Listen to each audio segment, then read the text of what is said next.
It's been another volatile week for U.S. relations with the South American nation of Venezuela. Correspondent Lilia Luciano has this dispatch from neighboring Colombia. The Caribbean Sea is the lifeblood of fishing communities here in Santa Marta, Colombia, where fishermen have been casting their nets for centuries. One fisherman who is fearful of showing his face tells us in Spanish, things have changed. And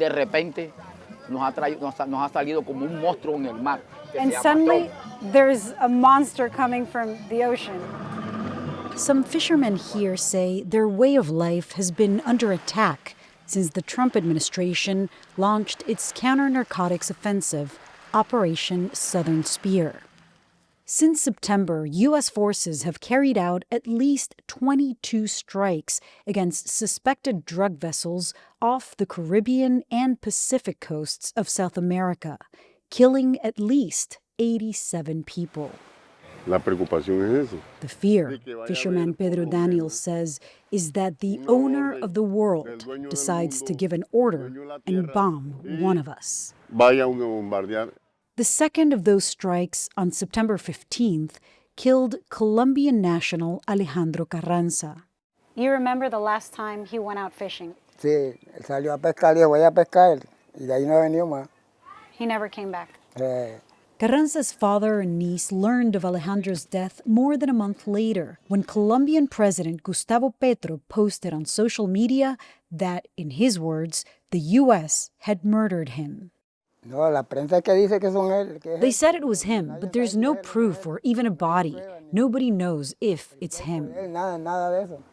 No sabemos si llevaban cocaína, si llevaban You don't know if it had los cocaine or nombres not. de las personas. We spoke with the president of Colombia 6 weeks ago. He decried the American attacks, saying they were a violation of international law. Nosotros no nos vamos contra el campesino. We wouldn't go against the boaters.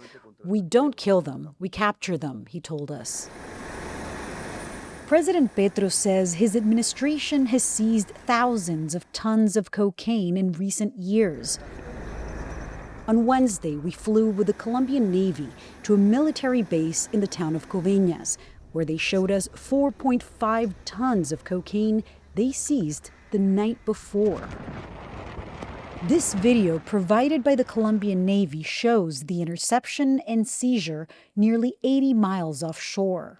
This is the biggest go-fast loaded that were interdicted by the Colombian Navy in the Caribbean coast. Rear Admiral Carlos Oramas commands Colombia's naval forces in the Caribbean. He says Colombia and the U.S. have collaborated for decades to intercept so-called go-fast drug trafficking boats, seize the drugs, and prosecute the suspects.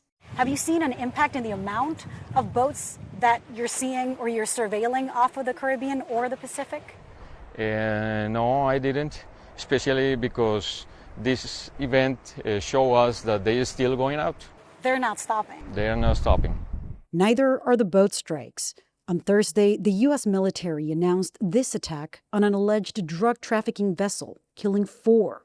We've only just begun striking narco boats and putting narco terrorists at the bottom of the ocean.